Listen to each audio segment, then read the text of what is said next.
또한 요거 하시는 일도 잘 되시고 요거 공부하시기로 했으니까 올해 꼭 마무리하세요. 네.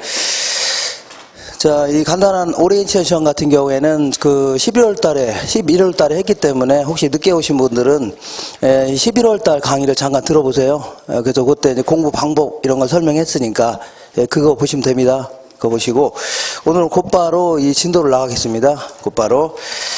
자, 어디를 볼 거냐면요. 18페이지. 18페이지 한번 볼게요. 그 18페이지 바로 전에 보니까 부동산학 총론이죠. 요거 볼 겁니다. 오늘 요거 할 거예요.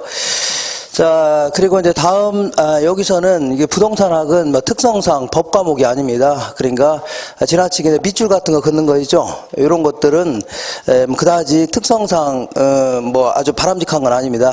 그리고 제가 이제 노트를 나눠 드릴 겁니다. 3월 이전에 노트를 나눠 드려서 밑줄을 조금 더 거서 이제 다 드릴 겁니다. 중요한 내용들이죠. 다 드릴 거니까 그거 위주로 이렇게 해서 공부하시고 그 교재에다가 지나치게 밑줄 치는데 거의 다 막 집중하다 보니까 이 설명을 놓칠 수가 있습니다. 그러니까 가능하면 뭐 밑줄 같은 거 안 거도 상관없습니다. 제가 다 거서 노트에다 다 드릴 거니까 그거 보시면 됩니다. 그리고 다음 주에는 계산기를 좀 들고 오세요. 계산기 있잖아요. 계산기는 다이소 같은 데 가시면 크기가 요 정도 되는 크기, 뭐 요 정도에서 약간 크거나 작거나. 자, 그리고 그 더하기, 빼기, 곱하기, 나누기 이렇게 되어 있는 거 있죠. 간단히 되어 있는 거. 요게 이제 좋습니다. 그리고 이 공학용 같은 경우에는 나중에 갖고 갈 수는 있지만 그 자꾸 막 초기화 시켜라. 막 수업 중에 아니라 그 문제 풀이하는 중에 막 초기화 시켜라 이렇게 할 수도 있기 때문에 가능하면 요렇게 생긴 계산기 있죠. 요걸 하나 준비하세요. 그래서 요거 가지고 끝까지 뭐 가시면 됩니다. 우리 시험 볼 때까지. 자, 아무리 그 올해 은행 같은 데 가시면 여직원들이 요걸 가지고 막 두드리죠. 근데 굉장히 숙달되는데 뭐 그 정도는 아니라도 손에 좀 익어야 됩니다. 어느 정도 익어야지. 이 숫자가 어디 가 있지 하면서 그거 찾다가 뭐 시간이 갈 수도 있으니까 뭐 이거 하나 준비해서 핸드폰 요건 못 갖고 들어갑니다. 시험 볼 때 핸드폰은 다 반납해야 돼요. 그러니까 핸드폰 안에 있는 그 계산기 그거 들고 가면 안 될까요? 하는데 안 됩니다. 그건 안 되니까 그렇게 하세요. 자, 그리고 지금 1, 2월 달에 이 두꺼운 책을 한꺼번에 다 한다. 이건 상당히 무리입니다. 무리이기 때문에 제가 행여나 이제 건너뛰는 게 몇 개 있을 겁니다. 건너뛰는 거는 약간 좀 어렵다 싶은 내용들. 그리고 굳이 지금 안 해도 되는 뒷부분에 나오는 내용들 있죠. 이런 것들은 좀 건너뛸 겁니다. 요거는 뭐 안 하는 내용 있으면 반드시 3월 달에 할 겁니다. 그런 줄 아세요? 그러니까 요거를 처음부터 끝까지 하거나 차근차근 다 하기는 좀 힘듭니다. 2개월 만에. 그러니까 그렇게 하세요. 제가 빼놓는 내용은 반드시 그 다음에 언젠가는 할 겁니다. 이렇게 4월 이내에 할 겁니다. 이렇게 하세요. 자, 맨 먼저 이 부동산학 총론이라고 되어 있는데 그 바로 그 18페이지 바로 전 페이지 한번 보겠습니다. 18페이지 바로 전 페이지 보시면은 부동산학 총론 이렇게 돼 있죠. 그래서 여기서는 뭘 공부하는 거냐 그런 얘기입니다. 이쪽으로 한번 보겠습니다. 여기서는 맨 먼저 이 부동산이 뭐냐, 부동산의 개념에 대해서 알아볼 겁니다. 우리 교재에서는 부동산의 뭐 이해 이렇게 되어 있는 것 같은데 이렇게. 그 다음에 두 번째는요, 부동산을 여러 가지 형태로 나눠볼 겁니다. 부동산의 분류다. 여기서는 용어를 정리하고 이렇게 한다 생각하시면 돼요. 용어 정리. 마지막으로 이제 부동산의 특성 이렇게 해서 세 가지 형태를 물어봅니다. 세 가지. 그래서 여기서 한 문제, 여기서 한 문제, 여기서 한 문제 이렇게 해서 토탈 세 문제 정도 물어보는 게 일반적입니다. 자, 그리고 요거 하기 전에 뭐 간단히 이 부동산학이 뭘 하는 학문이냐, 부동산학이 도대체 뭘 하는 학문이냐, 여기 간단히 알고 출발할게요. 자, 여기서는 부동산학이 뭘 하는 학문이냐, 여기서는 5년에 한 번 정도 물어볼 수 있는데 5년에 한 번 뭘 물어보냐면 부동산학의 어떤 학문적인 성격 이걸 물어볼 수 있습니다. 좀 이따 할 겁니다. 그거 외에는 거의 여기서 물어봅니다. 여기서 한 문제, 여기서 한 문제, 여기서 한 문제 이렇게 해서 토탈 세 문제 물어보는데, 자, 여기서는 이제 그 오늘 공부하시게 되면 약간 추상적인 얘기도 있지만, 이거 우리 시험 문제와 관련돼서는 아주 쉽습니다. 그러니까 여기서 틀리는 분 거의 없어요. 많지는 않습니다. 아주 공부 안 하신 분은 틀리지만, 그렇지 않은 분들은 거의 다 맞춥니다. 그리고 나중에 제가 막판에 이제 특강 자료 같은 거 있죠? 그것만 보더라도 다 맞출 수 있으니까, 오늘 이렇게 쭉 공부하는 내용이 뭐 이해가 안 간다. 그러면 살짝 넘겨도 상관없습니다. 나중에 3월 달에 또 할 거니까, 그때도 상관없어요. 그러니까, 여기서는 어떤 내용들은요, 이 뒷부분까지 다 이해한 다음에, 공부한 다음에 돌아오셔서 공부해야 되는 내용도 꽤 있습니다. 그러니까, 설사 이해가 안 간다 하더라도 가볍게 넘기시면 됩니다. 이렇게 쉽게 이제 접근하셔야 돼요. 자, 그러면 곧바로 그 18페이지 한번 보겠습니다. 18페이지. 자, 일단은 저거를, 세 가지를 공부하기 전에 일단 부동산 학이 도대체 뭘 공부한 학문이냐? 요거 좀 알아보겠습니다. 부동산 학이 뭐를 공부한 학문이냐? 여기서는 거기 그 박스를 한번 보겠습니다. 부동산 학의 의의다 해서. 자, 거기 박스 찾으셨나요? 예, 거기 보시니까 부동산 학의 정의다 해갖고, 일단 부동산 활동의 능률화. 그러니까 이 부동산 활동은 인간이 부동산을 대상으로 전개하는 다양한 활동들 얘기합니다. 예를 들어 내가 아파트를 구입하거나 이런 걸요, 부동산 매매 활동 이렇게 얘기합니다. 우리가 이제 중개사 시험에 합격하게 되면 뭐 중개 활동 할 수 있는 거죠. 이런 걸요, 부동산 중개 활동 아니면요 부동산 개발 활동, 이렇게 여러 가지 활동들 앞으로 이제 공부할 활동들이 있을 겁니다. 이러한 것들을 가능하면 능률적으로 한번 해보자 그런 얘기입니다. 능률적. 자, 능률적이라는 얘기는 어떤 효율적으로 한번 해보겠다는 얘기죠. 그렇기 때문에 이렇게 하려면 가능하면 과학적이고 체계적이고 합리적으로 할 필요가 있습니다. 이걸요, 능률적으로 하자 그런 얘기입니다. 자, 그러기 위해서는 여러 가지 원리도 좀 필요하고, 그 다음에 뭐가 필요해요? 응용기술도 필요하다는 얘기죠. 그래서 이 원리라는 것은 이론적 측면을 얘기하는 겁니다. 이론적. 그리고 응용기술은요, 실무적 측면을 얘기하는 겁니다. 그러니까 우리가 중개사가 되려면 뭐 이론만 많이 알아서 돼요? 실무적인 능력도 있어야 돼요? 없어야 돼요? 있어야 될 거 아닙니까? 그러니까 이론적인 지식뿐만 아니라 실무적인 능력, 요것도 한번 뭐 개척해 보겠다 그런 얘기입니다. 여기서 약간 좀 어려운 얘기를 해볼게요. 일반적으로 원리라는 측면, 이론적인 측면을 강조할 때는 과학성이 강조된다 이렇게 표현을 합니다. 그리고 실무적 분야를 강조할 때는요, 기술성이 강조된다 이렇게 가볍게 하세요. 그러니까 과학성이라는 것은 어떤 학문이 지니고 있는 어떤 본연의 성질 아니면 학문적인 깊이 같은 것이죠. 이런 걸 과학성이다 이렇게 표현합니다. 자, 거기에 비해서 기술성이라는 것은요, 뭐 현장에 써먹을 수 있는 어떤 수단성, 이걸 강조하는 걸요, 기술성이 있다 이렇게 표현합니다. 기술성. 그러니까 말이 어려우니까, 그러니까 이론적인 지식도 좀 필요하고, 뭐가 필요하다고요? 실무적인 능력도 필요하다는 얘기죠. 이런 걸 개척하기 위한 종합 응용과학이다. 이게 결국은 학문적인 성격이 될 수 있는 겁니다. 그래서 여기서 한 문제를 물어본다면 주로 요걸 많이 물어봅니다. 학문적인 성격. 자, 일단 학문적인 성격은 이렇게 해볼게요. 이 과학은 크게 이제 자연과학이라는 게 있습니다. 자, 자연과학이라는 것은 어떤 자연의 현상, 우주의 본질, 이런 거 있죠? 이런 걸 쭉 연구하는 걸요, 자연과학이라는 겁니다. 대표적인 게 뭐 수학이라든가 물리, 생물, 지구과학, 이런 것들이죠. 화학, 이런 것들을요, 자연과학, 이렇게 표현합니다. 자연과학. 자, 거기에 비해서, 어디 갔어요? 자, 거기에 비해서, 사회과학이라는 게 뭐냐면, 사회과학. 요거는요, 자, 어떤 인간들 간의 관계에서 나타나는 다양한 현상들 있죠. 아니면요, 인간과 사물이 연결돼서 나타나는 어떤 현상들, 요걸 연구하겠다 그런 얘기입니다. 뭐 여러 가지가 있는데, 뭐 법학이라든가 종교학, 경제학, 경영학, 회계학, 뭐 이런 것들이죠. 이거 전부 다 사회과학이다 이렇게 얘기합니다. 사회과학.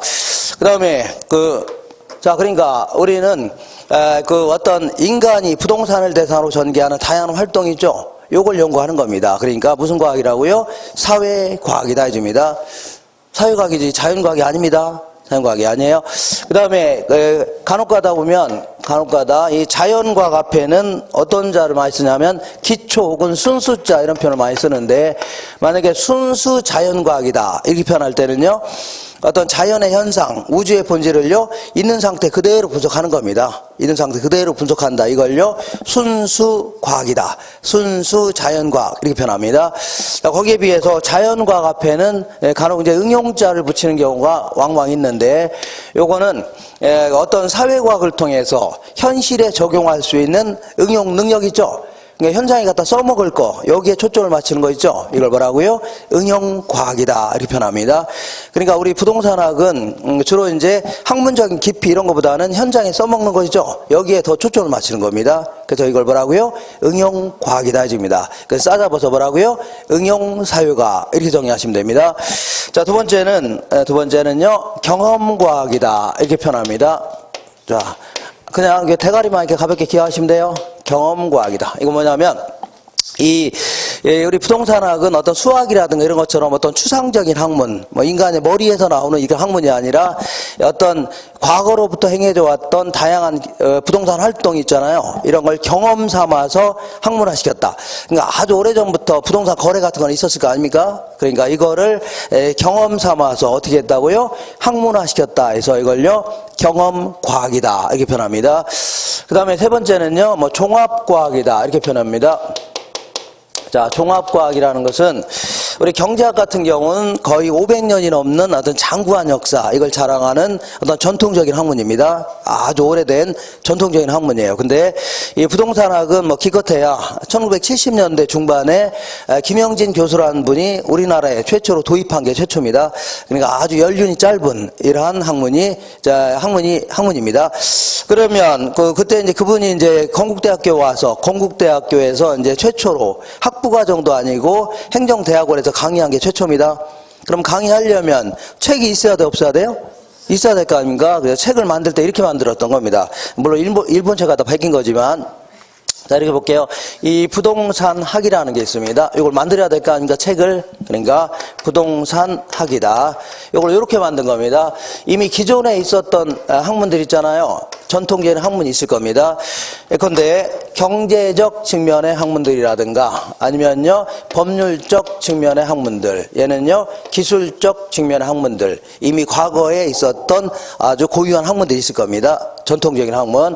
그래서 법률적 측면의 학문은 어떤 게 있냐면 각종 공법학이라든가 아니면요 사법학 이런 걸 얘기합니다. 자, 요거는 공부하신 분들은 아시겠지만, 공법이라는 것은 주로 이제 국가가 위에 있으면서 어떤 개인들의 법률 행위라든가 국가 기관과의 어떤 법률 관계를 규율하고자 하는 이러한 법을요, 공법이라는 겁니다. 대표적인 게 뭐 행정법이라든가 아니면 형법 이런 거 있죠. 그리고 우리 2차 과목들은 거의 다 공법적인 성격이 있는 겁니다. 있죠. 국토의 계획 및 이용에 관한 법률이라든가 건축법이라든가 세법 이런 걸 전부 다 공법이라는 겁니다. 자, 그 다음에 사법이라는 것은 개인들 간의 법률 관계를 규율하겠다 그런 의미입니다. 대표적인 게 이제 민법이라든가 상법 이런 것들을요 사법 이렇게 얘기합니다. 그래서 대학교가 이제 큰 대학교 같은데 서울대 같은 데는 이제 공법학과가 따로 있고 사법학과가 따로 있습니다. 근데 그 조그만 학교는 이제 좀 적은 학교, 규모가 작은 학교는요 싸잡아서 그냥 법학과 이런 식으로 모집합니다. 자, 그 다음에 이제 경제적 측면의 학문은요 각종 경제학이라든가 그 다음에요 경영학이라든가 회계학이라든가 통계학이라든가 이런 걸 다 경제적 측면의 학문이다 해줍니다. 그 다음에 기술적 측면의 학문은요 토목학이라든가 아니면요 건축학 이런 것들을요 기술적 측면의 학문이다 이렇게 합니다. 그래서 이런 주변에 있는 학문들을 부동산에 맞게끔 적절히 짜집게 했다 생각하시면 됩니다. 우리 논문 작성할 때 이 고유하게 이제 스스로 이제 만드는 경우도 있지만 이미 만들어 놓은 논문을 막 짜집게 할 수 있는 거죠. 맞죠? 이런 식으로 해서 학문을 만들었던 겁니다. 그러다 보니까 초창기 때는 상당히 그 잡학식으로 막 이것저것 집어넣어갖고 엉망이었는데 지금은 학문도 좀 시간이 감에 따라 발전해 왔네요.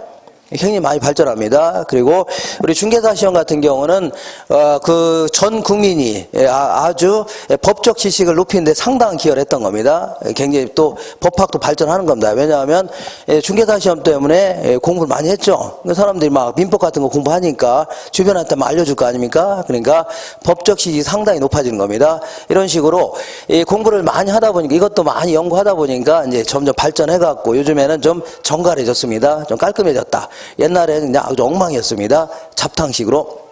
자, 어쨌거나 주변에 있는 학문들을 종합적이고 체계적으로 부동산에 맞게끔 시스템화 시켰다 이렇게 표현합니다. 이걸 뭐라고요? 종합과학이다 이렇게 얘기합니다. 종합과학. 그래서 무릇 이런 식으로 이제 만들었기 때문에 무릇 모든 활동을 할 때는 항상 세 가지 측면을 공히 따져봐야 됩니다. 세 가지 측면을요 공히 따져야 된다. 이걸요 그 복합적 접근이다 이렇게 표현합니다. 무슨 접근이라고요? 복합적 접근. 그래서 이 표현 자체가 우리 그 시험 끝날 때까지 계속 나올 겁니다. 예를 들어 내가 이제 아파트 하나 구입하려고 한다. 그러면 사기당하면 돼야 안 돼요? 안 되죠. 그러니까 등기부 같은 거 꼼꼼히 따져가면서 이제 구입해야 될 겁니다. 이거 따져봐야 되죠. 그리고 아파트 구입했는데 집값이 뚝뚝 떨어지면 돼야 안 돼요? 안 되죠. 그러니까 이 경제적 측면도 당연히 따져봐야 됩니다. 그리고 이제 그 우리 아파트 구입하려면 새 아파트 구입하려면 미리 가서 그 건물이 제대로 지어졌는지 다 확인해야 되죠. 층간 소음 같은 게 심하고 그러면 아무래도 나중에 큰 문제가 되는 겁니다. 그러니까 기술적 측면도 공히 따져야 된다는 얘기죠. 그래서 앞으로 모든 부동산 활동할 때는 세 가지 측면을 공히 따져가면서 여러 가지 결정해야 됩니다. 이런 걸요 복합적 접근이다 이렇게 표현합니다. 무슨 접근이라고요? 복합적 접근. 이렇게 해서 계속 나올 겁니다. 마지막으로 하나 정도 더 한다면 이제 규범과학이다 이렇게. 규범과학이다. 이건 또 뭐냐면 그 어떤 이 학문을 통해서 어떤 무엇이 옳고 그른지의 가치 판단의 기준을 제시한다 그런 의미입니다. 이걸요 규범과학이다. 그러니까 우리가 공부를 하게 되면 이걸 공부도 하게 되면 자, 이 투자 같은 거는 바람직한 활동이다. 그리고요 투기는요 바람직하지 않다는 얘기죠. 이런 식으로 아니면요 주변 환경과 잘 어울리게 뭐 이용할 때는 이거 바람직하다. 그렇지 않으면요 바람직하지 않다는 얘기죠. 이런 식으로 무엇이 옳고 그른지의 가치 판단의 기준을 제시한다는 얘기죠. 그래서 이걸요 규범과학이라는 겁니다. 저도 오늘 요거 책을 처음 받아갖고 아까 언뜻 뭐 대충 봤는데 책에 이제 문제가 없더라고요. 아 문제가 있나요? 문제를 사이사이 집어넣지 않고 사이사이는 없죠. 아 그래요? 아 그게 있네.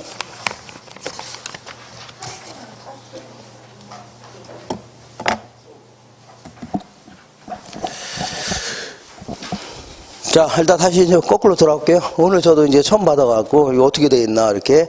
그래서, 이 부동산 학이 뭐냐, 여기에 대해서 한 문제 물어본다면, 요거 성격을 자주 물어봅니다. 그래서 요거 기억할 수 있죠? 이렇게 해서 대가리만 이제 기억하시면 돼요.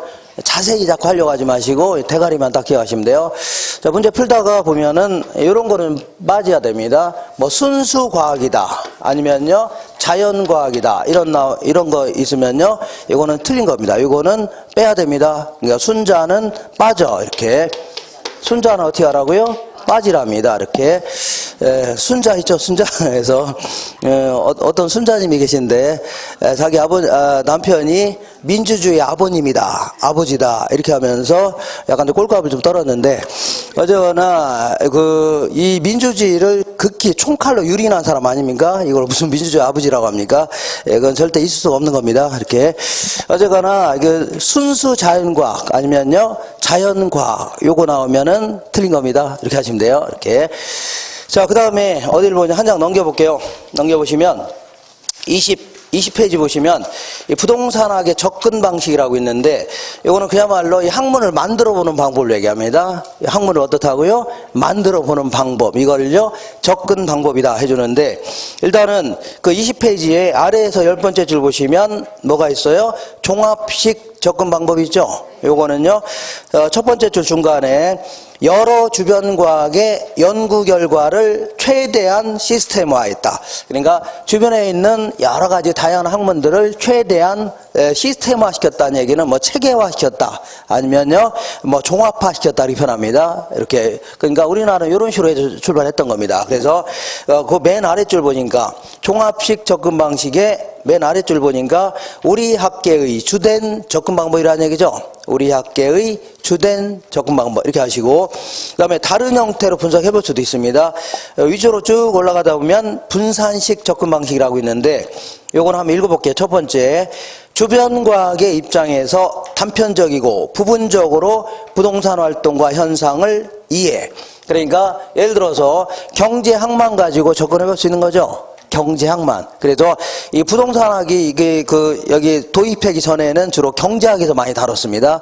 경제학에서 부동산을 가지고 다뤘다는 얘기죠. 이런 식으로 다루는 걸요, 분산식 접근 방식이라는 겁니다.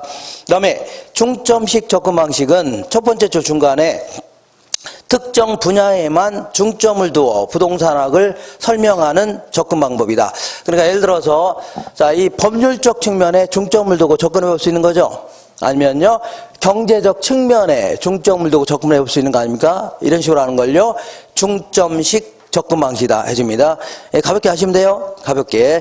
다른 거 하지 마시고 안 물어봅니다. 그리고 21페이지에 맨 위에 보니까 행태과학적 접근 방식 요거 있죠.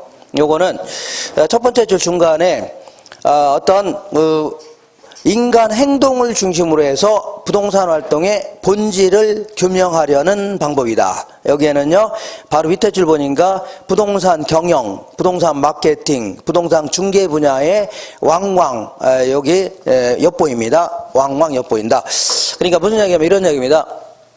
내가 이제 지나가다가 아파트 하나 구입하려고 하는데 지나가다가 그냥 느닷없이 그냥 사는 건 아니겠죠. 그러니까 일단 아파트 저기 뭐요 괜찮게 생겼네 하면서 주목을 합니다. 이걸요 어텐션 해줍니다. 주목, 주의. 그런 다음에 요모저모 뜯어보더니 어떤 흥미를 느낄 수 있는 거죠. 이걸 인터레스트 아니면요, 이거 인터레스트에서 아니면 그 흥미, 관심 이런 겁니다. 그러다가 사고자 하는 강한 욕망을 느낄 수 있는 거죠. 그리고서 이걸 디자이어라는 겁니다. 그러다가 계약을 하는 거를요, 액션이라는 겁니다. 이런 것들이 일종의 부동산을 대하는 인간의 행동과 태도를 얘기합니다. 이걸 행태를 줄여서, 행태가 뭐예요? 부동산을 대하는 인간의 행동과 태도를 줄여서 행태해 주는 겁니다. 그러니까 이런 걸 중심으로 해서 여러 가지 부동산학을 규명하겠다는 얘기죠. 주로 이런 거에 초점을 맞춰서 접근하겠다 이런 걸요 행태과학적 접근 방식이라는 겁니다. 그래서 여기에는 부동산 경영이라든가 마케팅 아니면요 중개활동 이런 거에서 간간히 엿보입니다. 어떻게 엿보인다고요? 간간히 엿보인다 그런 얘기입니다. 이걸요 행태과학적 접근 방식이다. 그 밑에 볼게요. 의사결정식 접근 방식은요, 첫 번째 줄 의사결정 분석에 초점을 둔 접근. 그리고 그 옆에 인간은 이윤 극대화를 목표로 그 밑에 이윤 극대화를 목표로 여기까지 이렇게 해서 이거 뭐냐면 인간은 경제적이고 합리적 인간을 가정합니다. 합리적이라는 얘기는 이성에 부합된 행동을 한다는 얘기입니다. 그리고 경제적 인간은 어디 가서 손해보려고 해요, 안 해요? 안 하죠. 우리가 여기서 공부하는 이유가 아무래도 이제 어떤 자아실현 욕구, 자아실현이라는 게 인간이 내재되어 있는 어떤 재능 같은 거 있죠. 이걸 최대한 발휘하는 거를요 자아실현 욕구라는데, 그거보다도 오히려 이제 돈 좀 벌자 그런데 목표가 클 거 아닙니까? 이런 걸요 그 이윤의 극대화를 추구하는 경제적 인간을 가정하면서 선택 가능한 여러 가지 대안이 있을 겁니다. 자, 이 중에서 최적 대안을 선택하겠다는 얘기죠. 이런 거에 초점을 맞추는 방식을요 의사결정식 접근 방식이라는 겁니다. 자, 다시 할게요. 합리적이고 경제적 인간을 가정해서 여러 가지 선택 중에 최적 대안을 선택하는 거 있죠. 이런 거에 초점을 두고 접근하는 방식, 이런 걸요 의사결정식 접근 방식이라는 겁니다. 여기에는 그 옆에다가 주로 이제 투자론이라든가 금융론 아니면요 개발론 아니면요 정책론 이런 데서 왕왕 상당히 엿보인다 해주면 됩니다. 자, 투자, 금융, 개발, 뭐 여러 가지 정책론 같은 데 있죠. 이런 데서 상당 부분 엿보인다. 이렇게 하시면 돼요. 자, 이렇게 해서 그 부동산학의 어떤 학문적인 성격 좀 알아봤습니다. 이거 지워되죠? 네, 지우고 이렇게 해서 앞디아그램만 살짝 기억하시면 돼요. 자세히 자꾸 알려고 하시면 자꾸 공부가 힘들어집니다. 힘들어져요. 자, 그 다음에 그 오른쪽 볼게요. 부동산학의 연구 분야는 앞으로 이제 목차를 딱 보면 그게 연구 분야입니다. 뭘 보면요? 목차. 나중에 시간 나시면 보시고, 시간 없으면 상관없습니다. 저랑 같이 계속 할 거니까. 그리고 한 장 넘겨볼게요. 연구 분야는 뭘 연구하겠냐? 인간이 이제 부동산을 대상으로 여러 가지 활동할 겁니다. 여러 가지. 아까 같이 아파트 구입하는 활동을 하거나 아니면 은행에서 돈 빌린다든가 아파트 구입하려고 아니면요 중개 활동을 하거나 이런 걸요 부동산 활동이다. 이렇게 얘기합니다. 그 다음에 인간의 부동산 활동의 결과 인간의 눈에 비춰지는 어떤 다양한 모습들 부동산 활동의 결과 인간의 눈에 비춰지는 여러 가지 모습들이죠. 이거를 부동산 현상이다. 이렇게 얘기합니다. 부동산 현상. 이런 걸 연구하겠다는 얘기입니다. 다시 할게요. 뭘 연구하냐 그런 얘기입니다. 이건 부동산 자체를 연구하는 거냐. 부동산 학이니까. 예를 들어서 뭐 지층 구조가 어떻게 돼 있냐. 아니면 화산이 왜 폭발하냐. 아니면요 뭐 지진이 엊그저께 지진이 발생했잖아요. 지진이 왜 발생하냐 이런 걸 연구하는 게 아닙니다. 그런 걸 연구하는 것은 그 어디 가서 하는 거예요?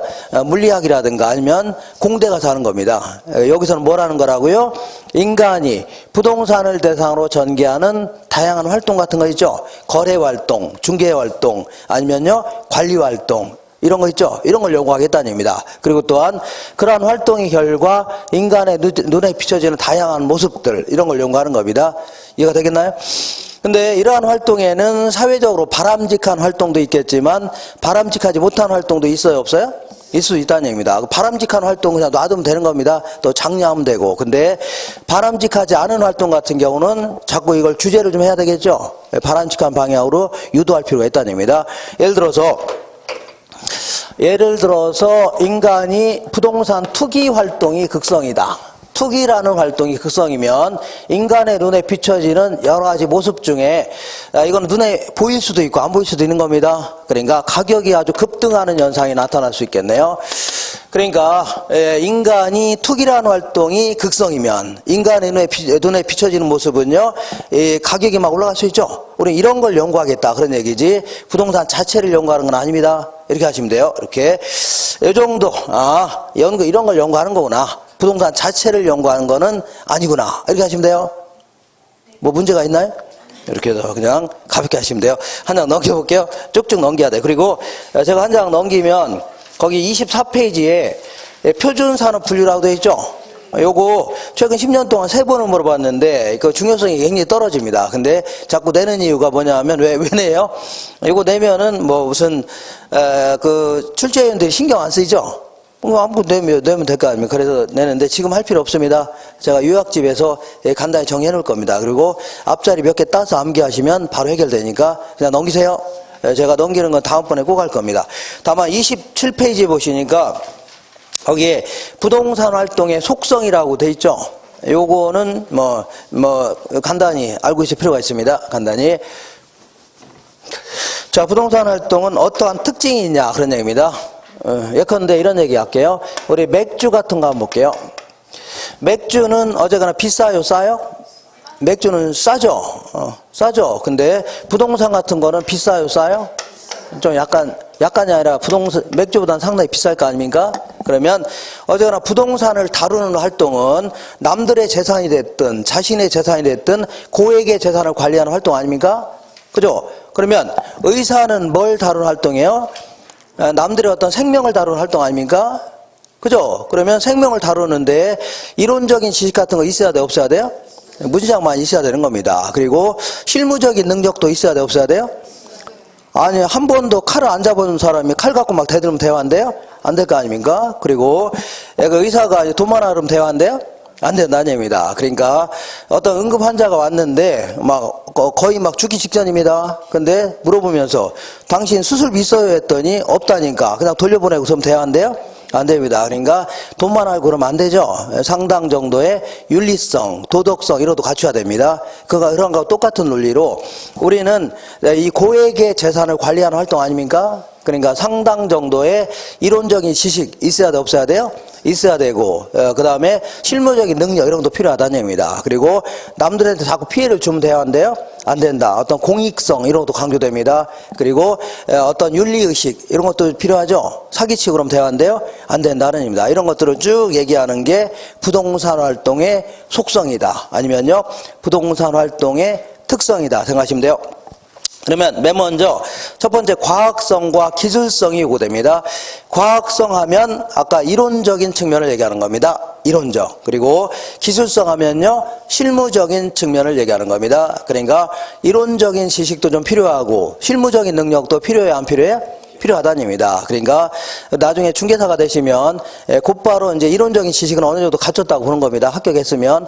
그렇지만 실무적인 능력도 필요해요, 안 필요해요? 필요하죠. 그러니까 한 1년 정도 그 영업 잘하는 데가 들어가서 좀 배워야 돼요. 느닷없이 하는 것보다는 훨씬 낫습니다. 실무적인 능력도 필요하다.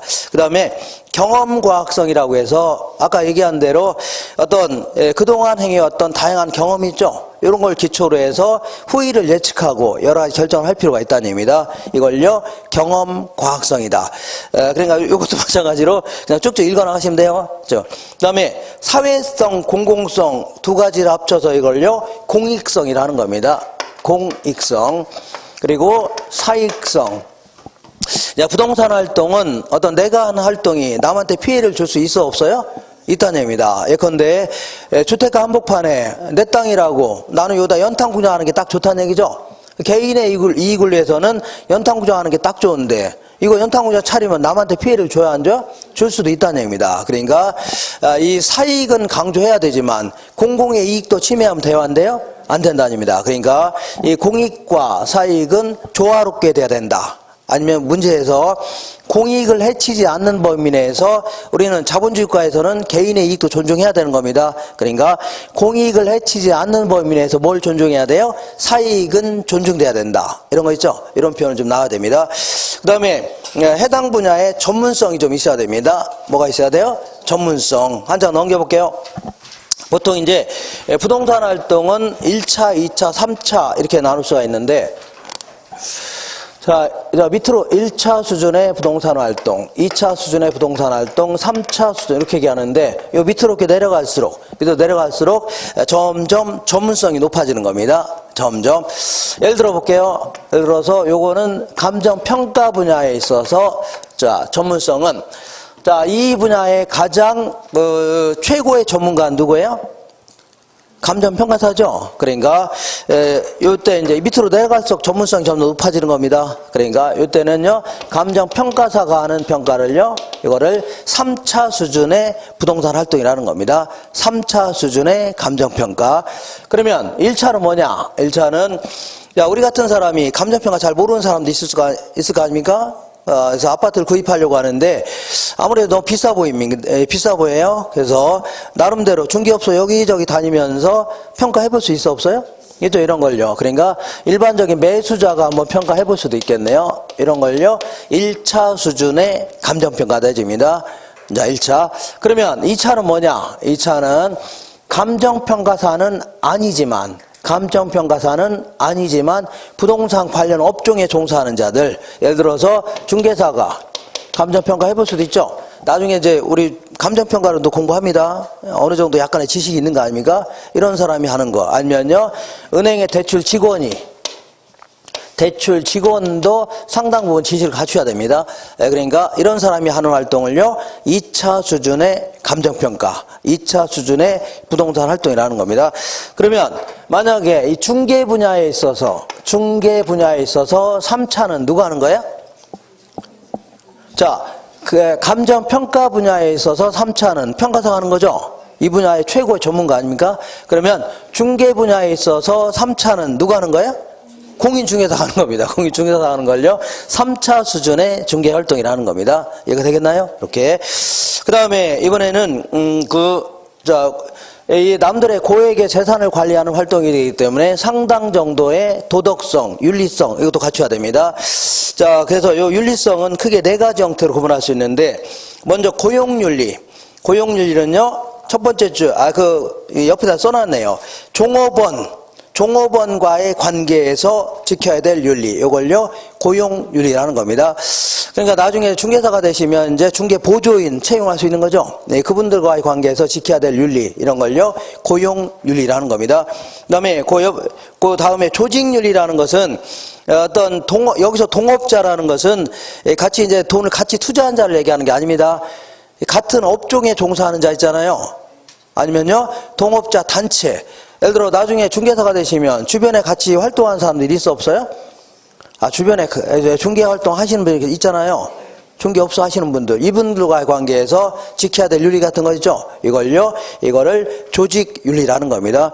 어떤 지역에 가면 둘이 붙어갖고 막 소위 싸우고 하잖아요. 서로 싸우다가 중개 수수료 점점 낮추기 시작하다가 거의 나중에는 한쪽은 안 받겠다 막 나오게 합니다. 그럼 대화 안 돼요? 서로 망하는 겁니다. 그러면 대화 안 돼요? 안 됩니다. 이걸요 조직윤리라는 겁니다. 그 다음에 서비스윤리는요 고객과의 관계에서 지켜야 될 윤리 같은 거 있죠? 이걸요 서비스윤리라는 겁니다. 그러니까 이 고객들한테 뭐 사기치고 그러면 대화 안 돼요? 안 되죠. 그러니까 이걸요 서비스윤리라는 겁니다. 그 다음에 공중윤리는요 일반 대중과의 관계에서 지켜야 될 윤리. 이걸요 공중윤리라는 겁니다.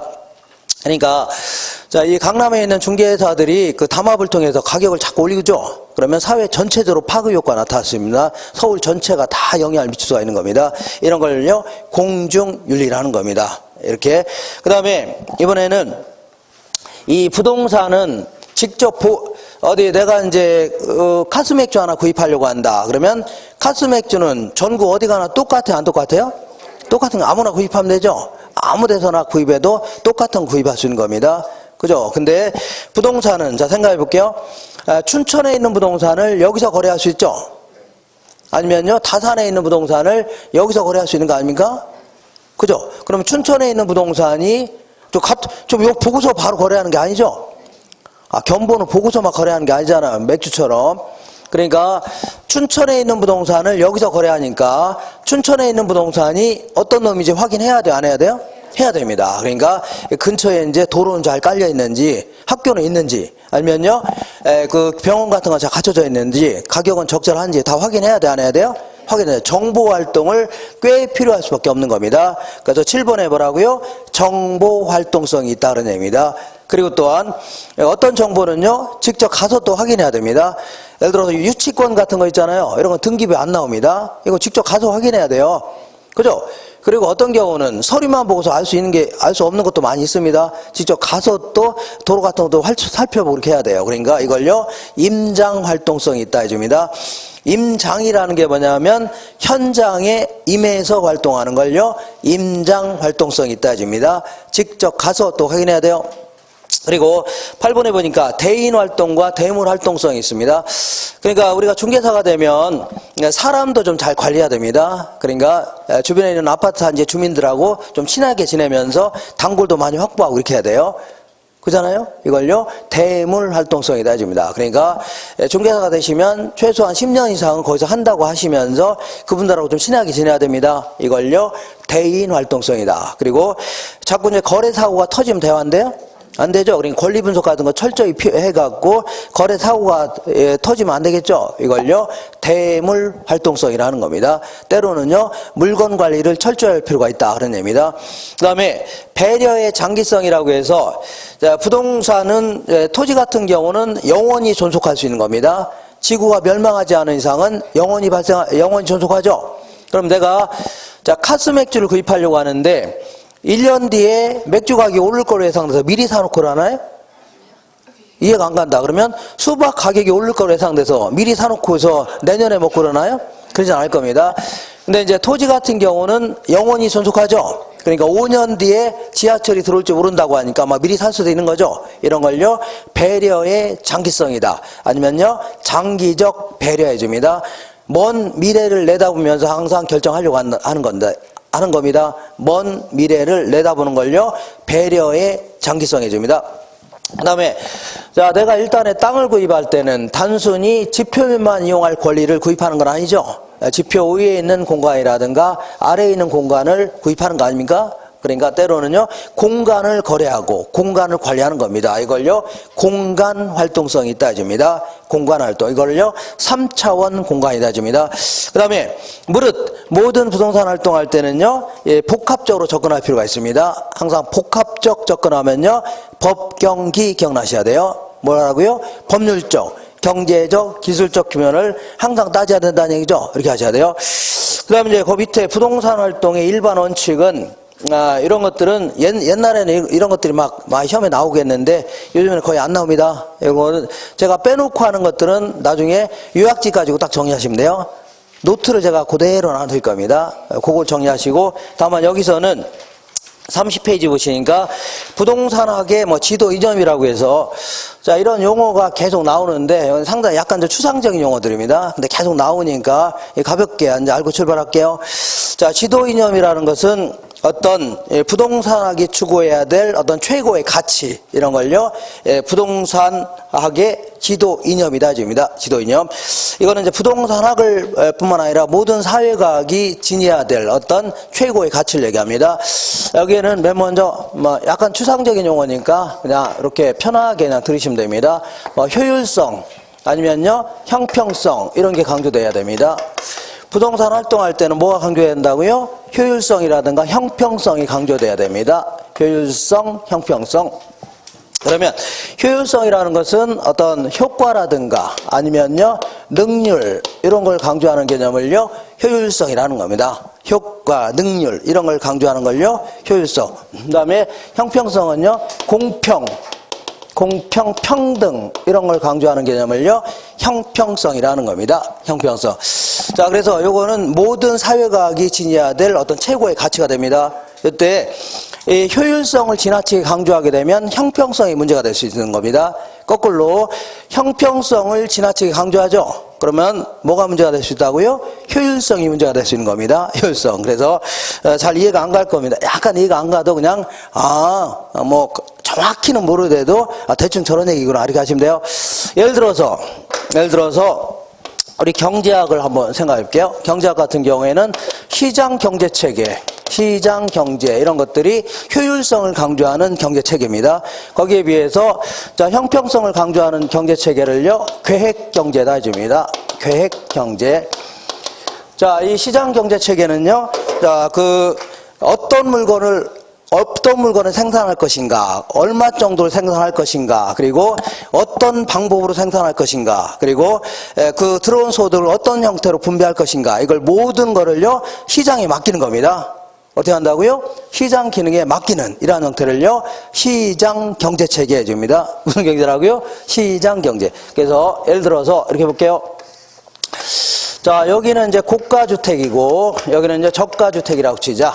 이거는요, 고가주택, 저가주택. 그럼 고가주택도 수요 공급에 의해서 이건 이제 다음 주에 이런 거 할 겁니다. 수요 공급에 의해서 균형 가격과 수량이 결정됩니다. 그 다음에 저가주택도요, 수요와 공급에 의해서 균형 가격과 수량이 결정됩니다. 그죠? 근데 만약에 요즘 들어서 사람들이 고가주택에 대한 수요가 증가했다고 치자. 뭐가 증가했다고요? 고가주택에 대한 수요가 증가할 수 있죠. 그러면 자, 현재 가격 수준에서 팔려는 양은 이만큼인데 사고자 하는 양이 이만큼 늘어났죠. 그죠? 그러면 자, 물건이 부족한 거 아닙니까? 팔려는 양 그대로인데 사고자 하는 양이 늘어났죠. 그러면 서로 막 구입하려고 난리죠. 그럼 가격이 올라갈까요? 떨어질까요? 자연스럽게 올라갑니다. 그러니까 올라가면서 자, 공급의 법칙에 따라 공급량을 자꾸 늘리려고 합니다. 다음 시간 할 겁니다. 그 다음에 자꾸 수요의 법칙에 따라서 가격이 자꾸 올라가니까 못 사겠다고 줄어든 거죠. 그럼 여기에서 균형을 이루어야 되는 겁니다. 그냥 놔두면 시장에서 필요로 하는 양 있죠. 여기에 맞춰서 자연스럽게 효율적으로 자원이 배분되는 이 상태입니다. 그냥 놔둬서 어떻다고요? 필요로 한 양만큼 그대로 공급이 되는 겁니다. 아주 효율적으로 배분되는 겁니다. 이것도 마찬가지로 근래 들어서 저가주택에 대한 수요가 감소했다. 감소할 수 있는 거 아닙니까? 그러면 현재 사고자 하는 양 이만큼인데 팔려는 양 이렇게 줄어들었죠? 그죠? 팔려는 그러면 이때는 뭐라고요? 공급량이 남아 도는 거죠? 8년량 그대로인데 사고자 양이 줄어든 거 아닙니까? 물건이 남아야 안 남아요? 남았으니까 그때는 가격이 떨어지기 시작합니다. 거기에 따라서 수요는 증가, 공급 감소하면 여기서 결정되는 겁니다. 이런 식으로 자 모든 거를요 그냥 시장 기능에 맡기게 되면 자 사회적으로 필요한 만큼 정확히 이 시장 기능에 따라서 배분해 주는 겁니다. 그죠? 그래서 시장에서 남아도는 물량도 없고 모자라는 물량도 없다는 얘기죠. 그러면서 매우 효율적으로 자원이 배분된다. 그러다 보니까 자 볼게요. 시장에는 남아도는 물량도 없고 모자라는 물량도 없다는 얘기죠. 그럼 그런 사회는요 부쩍 성장할 수밖에 없는 겁니다. 어떻게 한다고요? 부쩍 성장할 수밖에 없어요. 근데 이런 경제체계의 가장 큰 문제는 뭐가 문제냐면 그러면 이 시장에서는 이러한 높은 가격을 치를 수 있는 사람만이 집을 구입할 수 있는 거죠. 이런 시장에서는 어쨌거나 가격은 낮더라도 이만한 가격을 치를 수 있는 사람의 집을 구입할 수 있는 거 아닙니까? 근데 극빈층들 같은 경우는 지불할 대가가 없는 사람도 있어 없어요? 없죠. 이런 사람 집도 구입 못하는 거고 보증금 낼 돈도 없는 사람이 수두룩하죠. 이런 사람을 그냥 방치해놓은 꼴이 되는 겁니다. 그러니까 잘 사는 사람들은 계속 잘 살게 되고 이 돈이 또 다른 돈을 계속 나는 겁니다. 또 다른 돈을 나는 거예요. 예를 들어 여기 주변에 그 구멍가게 잔뜩 있는데 거기다 큰 편의점 하나 딱 큰 편의점 해봐요. 그쪽 다 몰릴 수밖에 없는 겁니다. 그러니까 이런 시장에서는 기술력과 자본력이 있는 집단이 그 시장을 지배하는 구조가 되는 겁니다. 그러다 보니까 잘 사는 사람들은 계속 잘 살게 되고 못 사는 사람들은요 계속 못 살게 되는 이런 현상이 나타납니다. 근데 이제 자 이거는 이제 자본주의 경제 체계고 요거는요 사회주의 경제 체계인데 요거는 어떻게 하는 거냐면 어떤 소수 엘리트 있죠. 예를 들어 모스크바 종합대학이라든가 김일성 종합대학 이거 나온 소수 엘리트가 시장을 계획적으로 짜는 겁니다. 그러니까 어떤 물건을 얼만큼 어떤 방법으로 어떻게 배분할 것인가를 계획을 딱 짜는 겁니다. 계획에 맞춰서 운영이 되는 겁니다. 그러니까 보통 그래서 어쩔 수 없이 어떻게 편성하냐면 자 공동으로 생산해서 어떻다고요? 공동으로 배분하는 이런 형태가 됩니다. 직접 짤 수밖에 없는 거죠. 공동으로 생산해서 공동으로 배분하니까 자 생각해 볼게요. 아주 평등한 사회는 될 수가 있습니다. 어떤 사회라고요? 평등한 사회. 그렇지만 자 생각해 볼게요. 자 이 시장에서는 이러한 형태의 체계에서는 아주 열심히 일해도 100만 원밖에 못 받죠. 그럼 빈둥빈둥 나태한 자들도 100만 원 가져가는 거죠. 그러니까 열심히 일을 하려고 안 하려고요? 안 하려고 하니까 전체적으로 생산성은 떨어집니다. 그리고 또한 불량품 같은 게 많이 생길 수밖에 없어요. 그러다 보니까 전체적으로 빈곤한 사회가 될 수밖에 없는 겁니다. 알겠나요? 이렇게. 그러니까 공평성을 추구할 수 있지만 전체로 비효율적인 생산 체계가 되는 거죠. 그러니까 전체적으로 그 생산성은 떨어지면서 절대 빈곤에 시달릴 수밖에 없는 겁니다. 그러니까 어쨌거나 효율성을 강조하게 되면 형평성이 문제가 되는 겁니다. 형평성을 강조하다 보면 뭐가 문제예요? 효율성이 문제가 될 수 있는 겁니다. 자, 하나만 더 해볼게요. 내킨 길에 예를 들어서 그 교육학이 있잖아요. 교육학에서 고등학교를 보내는데 요거는요 시험 쳐서 보내는 겁니다. 시험 보고서 고등학교를 가게 하는 겁니다. 그죠? 그리고 요거는요 뺑뺑이 돌리는 겁니다. 뭘 돌린다고요? 뺑뺑이 아시나요? 자, 그러니까 시험 봐서 이제 공부하게 되면 시험 고등학교를 가게 하는 겁니다. 그러면 공부 잘하는 애들은 공부 잘하는 애들께 몰리는 거죠. 공부 못하는 애들은요. 못하는 애들끼리 몰릴 거 아닙니까? 그죠? 그러면 공부 잘하는 애들은 그 수준에 맞춰서 교육을 시키면 되죠? 공부 못하는 애들은요? 수준이 떨어지니까 좀 기초부터 살살 가르치면 되는 거죠? 상당히 효율적으로 교육을 할 수 있는 겁니다. 어디라고요? 효율적. 근데 요 교육 체계의 문제점은 얘네들은 공부 잘하는 애들은 계속 잘하게 됩니다. 그렇지 않나요? 못하는 애들은요? 걔들 공부하려고 해요. 그냥 놀려고만 하죠. 계속 못하게 되는 이런 형태가 됩니다. 상당히 문제가 되네요. 근데 이제 뺑뺑이를 돌린다 치자. 뺑뺑이를 돌리게 되면 그냥 잘하는 애 못하는 애 그냥 한 교실에 집어넣고 하는 거죠. 그래서 아주 학생 간에 공부 잘할 수도 있고 못할 수 있는 거 아닙니까? 누구는 잘하고 싶어서 잘하나요? 아니 못하고 싶어서 뭘 하나요? 초등학생들한테 너무 공부 못한다고 뭐라고 하지 마세요. 그거는 초등학생이 못해서 그런 건 아닙니다. 그러니까 자, 그 잘하는 애 못하는 애 한 교실에 집어넣고서 어떻게 하는 거라고요? 같이 교육을 시키는 겁니다.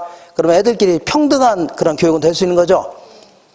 이렇게 무슨 점수 가지고 차별을 두면 대화인데요? 안 되니까 평등한 사회는 될 수 있을 겁니다. 그렇지만 자 보세요. 이런 거는 가장 큰 문제가 뭐냐면 공부 잘하는 애들은 그러니까 이건 교육을 어떻게 시켜야 돼요? 그냥 중간 정도의 수준에 맞춰서 교육을 시켜야 돼요. 그잖아요? 중간점. 그러다 보니까 공부 잘하는 애들은 다 아는 내용이죠? 그러니까 공부 안 하려고 하고, 공부 못하는 애들은요, 따라갈 수가 있어, 없어요? 너무 어려서 못 따라가는 겁니다. 그러니까 절대적으로 실력이 저하될 수밖에 없는 겁니다. 상당히 문제가 돼요. 자, 그래서, 자, 어쨌거나, 그래서, 자, 이거를 어디 갔냐면, 요거를 이제 합법적으로 이제 조정할 필요가 있는 겁니다. 뭐라고요? 합법적으로 조정할 필요가 있어요. 이걸요, 합법성의 원리다. 입니다. 무슨 뭐라고요? 합법성의 원리다. 그래서, 자, 예를 들어서, 자, 만약에 요거를 이제 오른쪽으로 보낼 건지 왼쪽으로 보낼 건지, 요즘에는 이제 극단적인 자본주의 국가, 극단적인 사회주의 국가는 거의 없어졌습니다.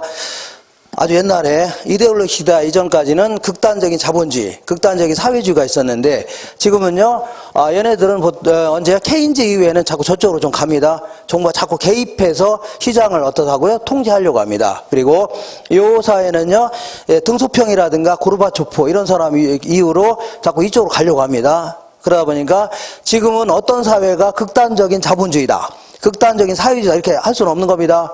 다만 이쪽으로 더 가 있냐 저쪽으로 더 가 있냐 이런 차이만 있는 겁니다. 이걸 뭘로요? 법으로 정할 수밖에 없는 겁니다. 뭘 정한다고요? 법으로. 예를 들어서 누진세 체계로 한다. 자, 세법을 뭘로 한다고요? 누진세로 한다 하면 돈이 많은 사람들은 세금 많이 걷겠다는 얘기입니다. 돈이 없는 사람은요, 세금 적게 걷겠다는 얘기죠. 이런 것들은 자꾸 형평성 쪽으로 가는 겁니다. 뭐라고요? 형평성. 그럼 마랑이에 비례세 위주로 걷는다. 그러면 자, 그 돈은 많은 사람이나 적게 번 사람은 똑같은 세를 부과하는 거죠. 이거는요, 자꾸 효율적 측면으로 가는 겁니다. 뭐라고요? 효율성. 그 다음에 자, 이 교육학 같은 경우에는 아무래도 이 영재들을 아주 그 똘똘한 애들 있잖아요. 타고난 이제 수재들 있잖아요. 그랜들을 걔네들 그냥 방치해 놓게 되면 사회 전체의 손실로 이어질 수 있는 겁니다. 국가 전체의 손실입니다. 그것도. 그래서 이런 애들은 뭐 과학고등학교라든가 아니면 외국고등학교 이런 거 있잖아요. 이걸 통해서 좀 별도로 교육시키고, 나머지는요, 그냥 평준화시키는 거 있죠. 이런 방법이 하나의 방법이 될 수 있는 겁니다. 그렇잖아요? 이렇게. 자, 그러니까 이 모든 사회과학이 추구해야 될 최고의 가치는요, 효율성과 형평성인데, 문제는 효율성을 강조하다 보면 뭐가 문제라고요? 형평성의 문제가 됩니다. 형평성을 강조하게 되면 뭐가 문제예요? 효율성의 문제입니다. 이런 거를 법을 통해서 적절히 이걸 통제하거나 규제할 수밖에 없다는 얘기죠. 이런 게 무릇 사회과학이 추구해야 될 최고의 가치다. 이렇게 얘기합니다. 되셨죠? 이렇게 해서 이 정도 정리하시고, 곧바로 이제, 자, 개념, 분류, 특성 이렇게 나갈 겁니다. 잠깐 쉬었다 하겠습니다.